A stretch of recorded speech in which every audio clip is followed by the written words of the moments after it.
Well, good morning, everyone. We're going to begin the hearing before we establish a quorum.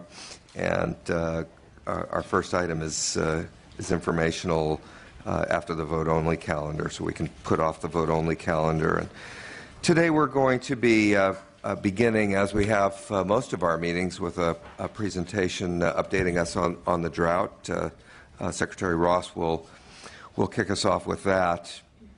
I think this may be the first meeting in some time when we haven't had inclement weather outside. So we've broken our streak. And for better or worse, it looks like spring is here in a big way. And we probably shouldn't expect too much more rain this season. We'll have two important presentations on cap and trade, and then I know there's a lot of interest in the what is euphemistically known as the bottle bill. So this will prove to be an interesting meeting, as all of our meetings are, and we will begin with a presentation from Department of Food and Agriculture. If you'd like to step forward, Director Ross. Good morning. Thanks for having me. I'm sorry that it's not raining or snowing up in the mountains. Apology accepted. Yeah. I'm Karen Ross. I'm Secretary of the California Department of Food and Agriculture, and I appreciate the invitation to be here today.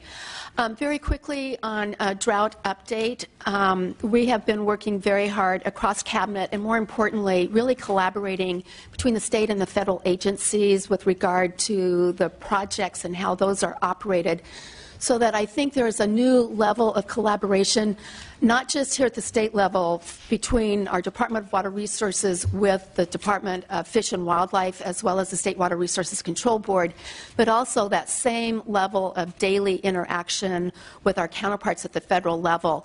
Later today, there will be briefings provided to you all, as well as our many stakeholders, on the release of a drought operations plan for how we will operate the state and federal projects through November of this year. It will not address any potential for allocation specifically, because we still have to run the data from the recent activity of precipitation in March. But it's a very important document because it's the framework of how decisions will be made for the rest of this year.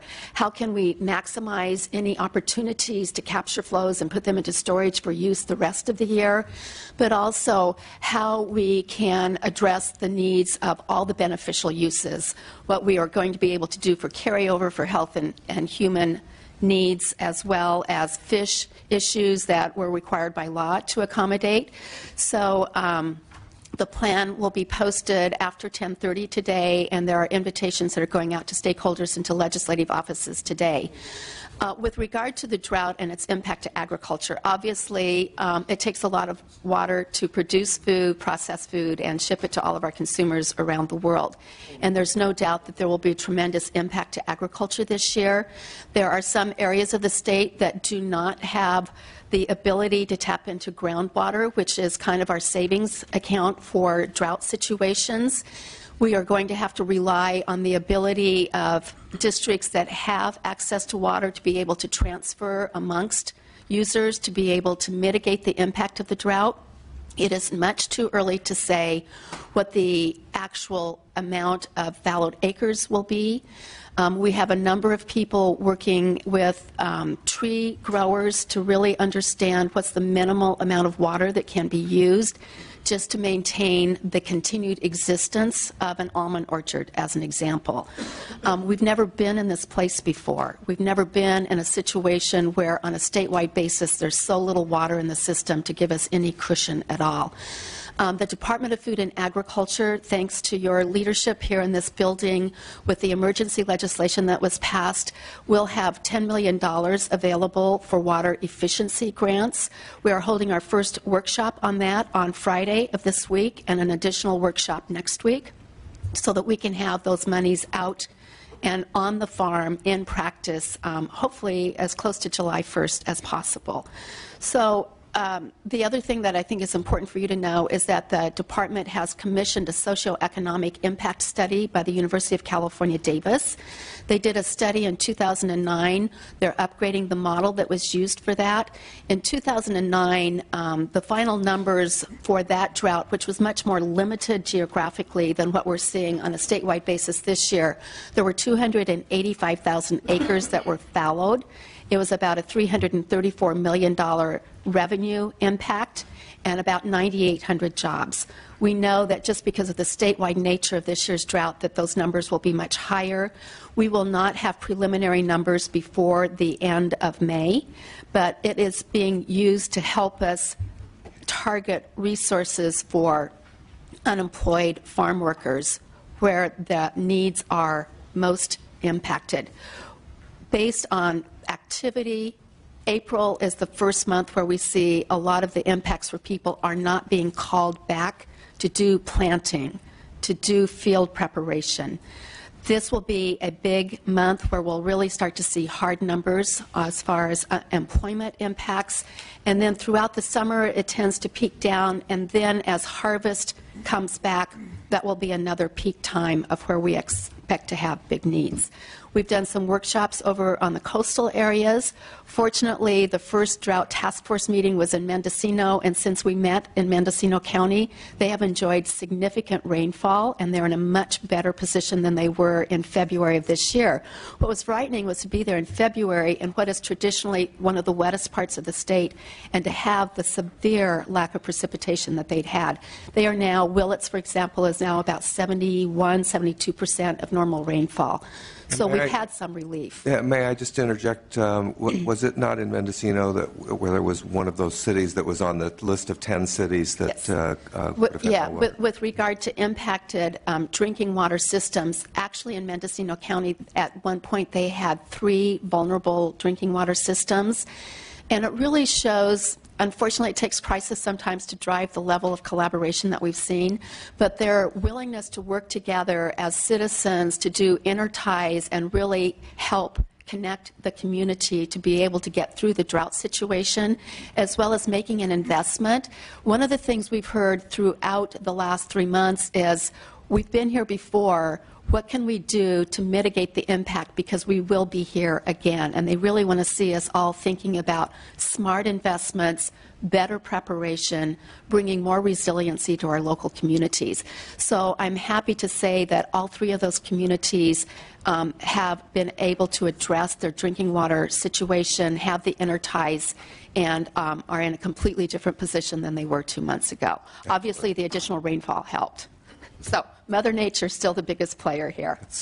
Any good news is great news on that front. We had a workshop in Santa Cruz, our drought task force meeting in Santa Cruz County, and several of the county commissioners were there. In the coastal areas, they are very dependent on groundwater. They do not have significant impacts at this time that they're anticipating, and in fact, there are some additional plantings going on. Normally, this time of the year, we're seeing lettuce crops and some of the vegetable crops that are normally in the Central Valley were not planted in January, February, and there's actually some increased plantings taking place over in the coastal area. So because of that kind of changing and adaptability that's going on in agriculture, it's much too early to say from an economic perspective what the actual impact will be to agricultural revenues. One of the issues that I think is very telling is that over the years, California's dominance in being a preferred supplier to the global food chain has grown in significance.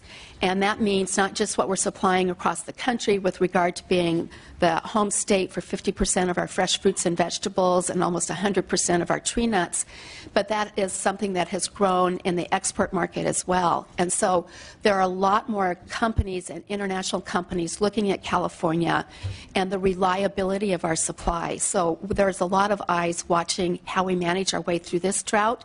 We all have to be very hopeful that the next winter brings us normal precipitation, because we are very much a player in the global food chain and a preferred supplier to that global food chain.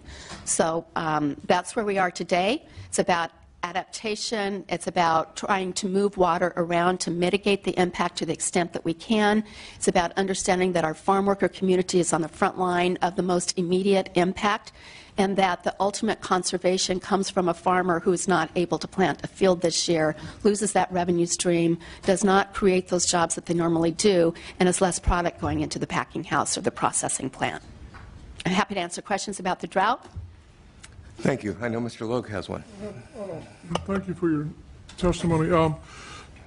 Concerning the difficulties of ag this year because of one of the worst droughts ever, is it possible for you to meet with the Air Resource Board and identify areas where you can bring relief to the ag industry concerning their regulations, like groundwater pumping, cap and trade issues like that? Is that something, or diesel emissions? Because you're going to have tremendous cost in ag going up because of the cost of water and the lack of it, and the burden is going to be pretty heavy. I'm just wondering if there's any kind of strategy to bring them relief, maybe not just strictly in the water arena, but other areas that would take the pressure off of our ag industry for the state. Reducing the regulatory burden has not been a specific charge to the Drought Task Force. However, we do have an air quality working group because we do know there's several issues. One is that with the number of fallowed acres that we're expecting, we know that dust will be a significant issue. We've had public safety incidents in the past where blowing dust has caused a number of accidents, and I-5 had a horrendous accident in the previous drought. And so really looking at how we can mitigate dust and the PM10 problem and put in cover crops wherever that's possible. Of course, cover crops also require a certain amount of water for that, but other kinds of dust mitigation strategies.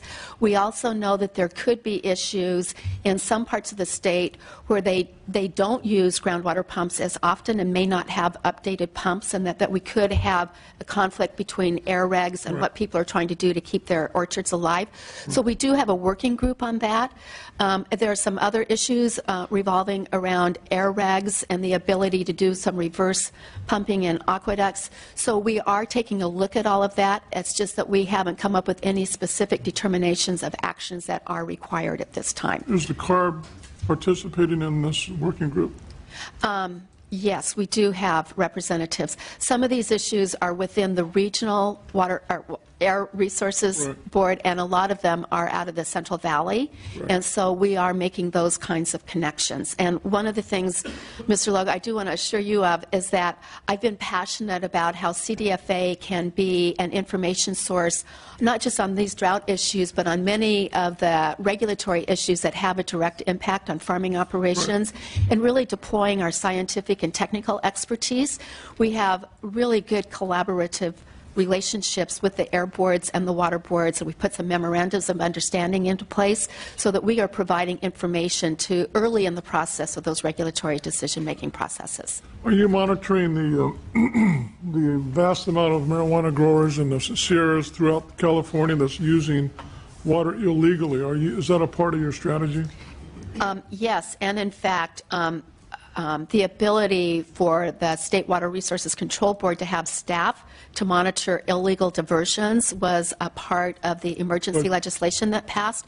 But more importantly, on an ongoing basis, we're an active participant in an effort to look at all the ways that we can try to get our arms around this and do some additional enforcement. It is... In my first 2 years on this job, anytime I went north of Sacramento, that would be one of the top issues of concern that people would talk to me about. It wasn't just about the environmental degradation, it's about what's happening in communities, but we're starting to see that in every part of our state. So it's something that we're very mindful of, and we're an active part of a working group taking a look at that. Thank you. Great. Well, thank you very much for the report. I know there's a great deal of concern and distress in many parts of the state, and particularly in the agriculture community, and your efforts are appreciated, and we'll continue to monitor the situation along with you. I think we'll ask you to make a presentation, your presentation regarding overview of the budget now, and then if there are any individuals who would like to make public comment on the budget, and drought update. We'll call those folks forward. Okay, so just a quick overview of our budget. First of all, I have to say my timing is like impeccable. I came back to the state, and for the first 2 years on the job, I had no money, and now I have no water. So maybe I should just go back to where I came from. I can't figure it out. Anyway, it has been a very interesting experience, and so I just want to give you an overview of what has happened over the previous 3 years.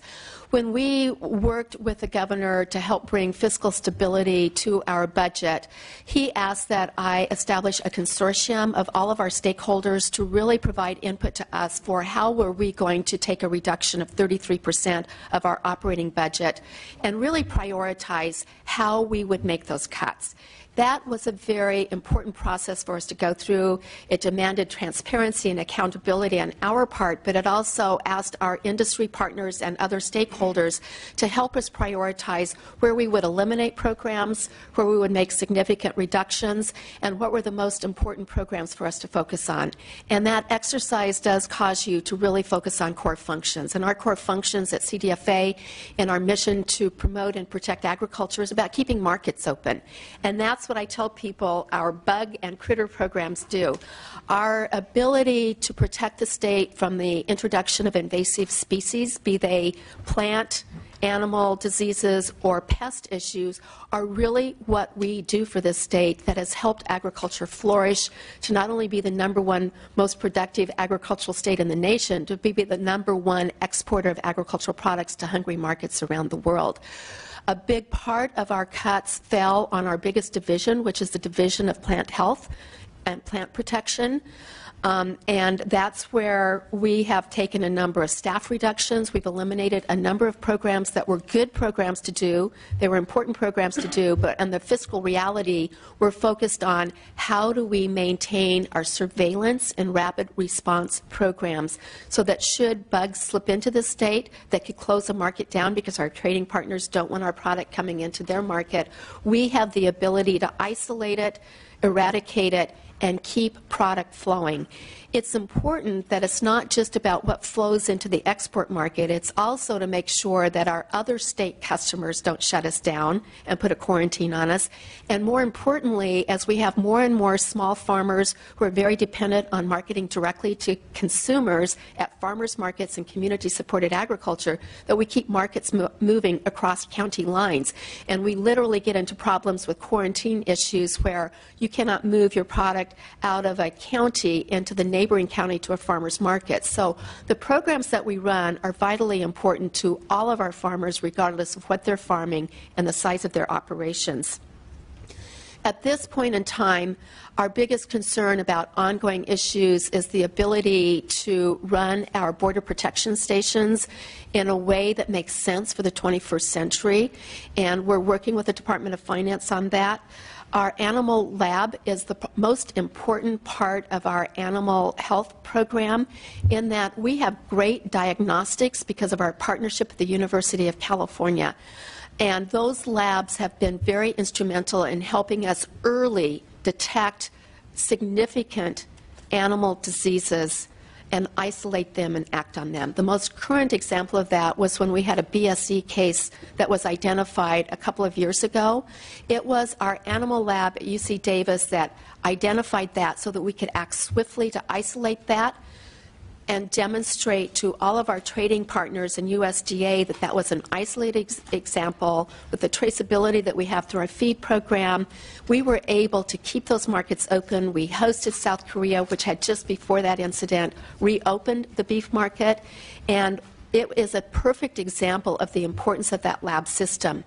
The labs have had a structural deficit occurring because of our partnership with UC Davis, where the negotiation for salaries and benefit packages is out of our control, and we've not been able to, through our general fund, keep up with that. That's an issue that we continue to work with our stakeholders, the university and Department of Finance on. There is an additional $1 million of general fund that's been proposed in the budget for that lab system, and it's of critical importance. The other issue that we have, like other state agencies, is the issue of deferred maintenance for the buildings and operations that we have. There's an additional $2 million of general fund that's been proposed for deferred maintenance, which will address a water infiltration problem that's been identified at our plant lab, as well as some very minimal updating on a couple of our border stations that's part of that. One of the issues that had to be dealt with, and it was a very painful one when we went through the budget cuts 2 years ago, was the complete elimination of general fund support for the network affairs.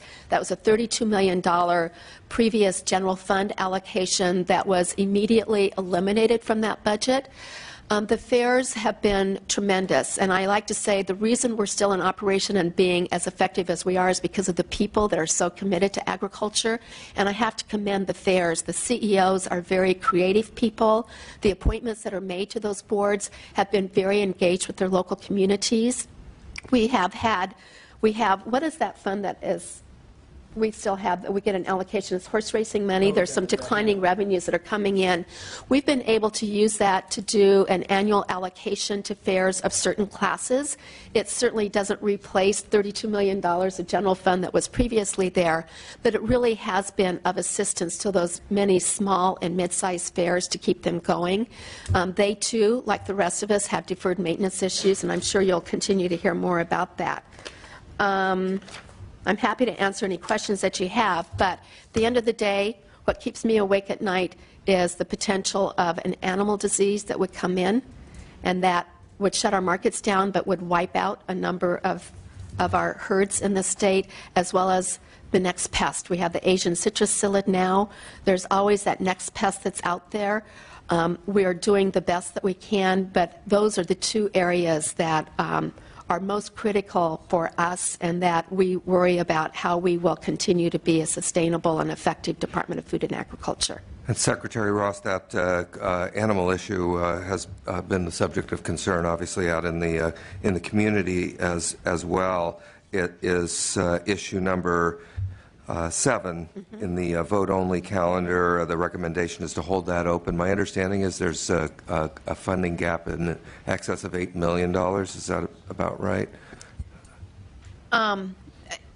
Yes, for the needs that we have today, that's been identified. That's a combination of several functions, and the lab is a piece of that. Yes.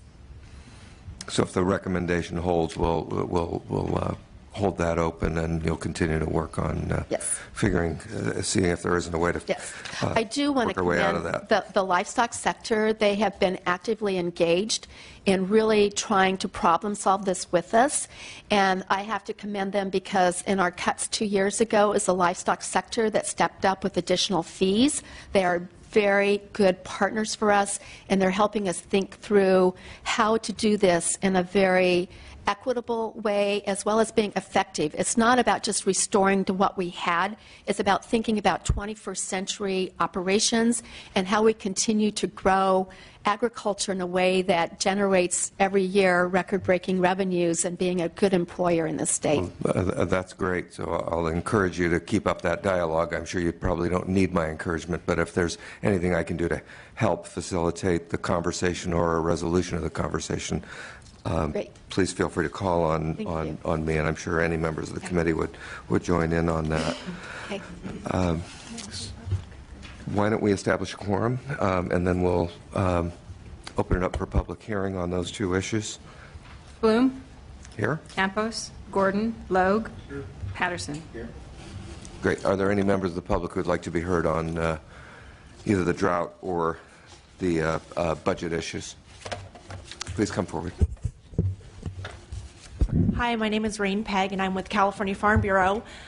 We do encourage you to leave the item open regarding the animal lab. We are concerned about its capabilities of responding to animal health risks, whether that's doggy treats that are killing your household pets, or whether that's Mexican avian influenza, which they've identified in Mexico right now and are calling a number of birds there. So we feel that there are a number of new risks that we're concerned about, and we want to ensure that the lab is capable of responding to those risks. Thank you.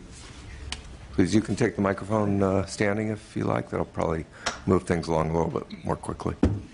Thank you very much for the opportunity to speak today. I'm Troy Bauer, CEO of the Amador County Fair, the 26th District Agricultural Association. In Amador County, 30,000 people live in Amador County. Our fair is in Plymouth, California. We did accept the complete elimination of funds from the network of California fairs. We understood the need. At this point, that's amounted to nearly $900,000 to our operation. We've made all the cuts that we could. We've eliminated all of our full-time positions. We're especially concerned about the infrastructure issues that we have right now. The big issue that's on my mind is our 1947 potable water system, galvanized pipe that is just literally crumbling in front of us. And at a time of drought, that's a big concern. We're in crisis. We're going to have to borrow money to start our fair this year to get enough cash to get the cash drawers going so we can operate the fair. Appreciate anything you can do. Thank you. Thank you. Good morning. I'm Sandy Woods. I'm the chair of the California Fair Alliance, and it's my privilege to be the CEO of the Nevada County Fair, California's most beautiful fair in Grass Valley, California. And thank you so much for the opportunity. And I also want to express my appreciation to the Secretary, Karen Ross, and her Deputy, Jim Houston, for their tremendous support for us as we go through the crisis that we're going through. We are a state agency, and as you've been told, we lost all of our funding, $32 million a year. It's been 3 years, $96 million to the network of California fairs.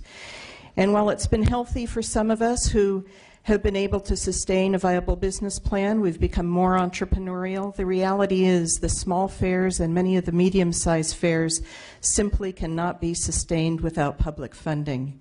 We look at the infrastructure challenges to all of our facilities. We are state facilities.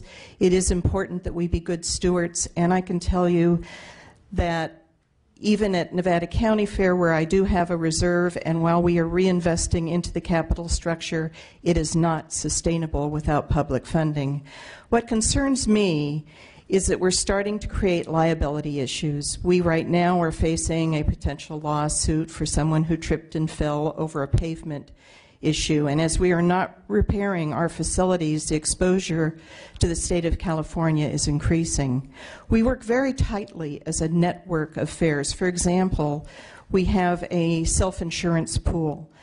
And so that means that the small fair down the road who cannot repair their buildings or their fencing or their roadways are exposing our fair to liability and all the larger fairs. I mean, the reality is the state of California is exposed to significant liability as a result from the decaying infrastructure. Another function of the fairs is emergency services. We have fire camps, and they've been significant. I'm sure you're all aware of the amazing job the San Diego County Fair did. And again, with a decaying infrastructure, we're not able to provide the emergency services that our state really needs, particularly with a drought now and the potential for forest fires. So we really look to the state for funding, and thank you so much. Thank you.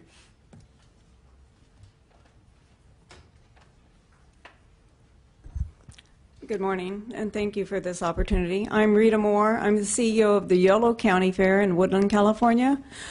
Most of my concerns are very similar to Sandy, so I won't go over a lot of those. I operate a 55-acre fairgrounds, which is rented almost every day of the week in order to keep us going. We've had to lay off our employees. I have 2 maintenance men taking care of 55 acres and 4 rental buildings. So without the funding, we are in desperate need. I have bids on my desk right now that would eat up twice my reserve if I was to do the infrastructure repairs that we need. And most of those are we're only looking at the things that really cause liability, trip and falls. Most of it is paving, water, sewer, electrical is a big issue at our fairgrounds.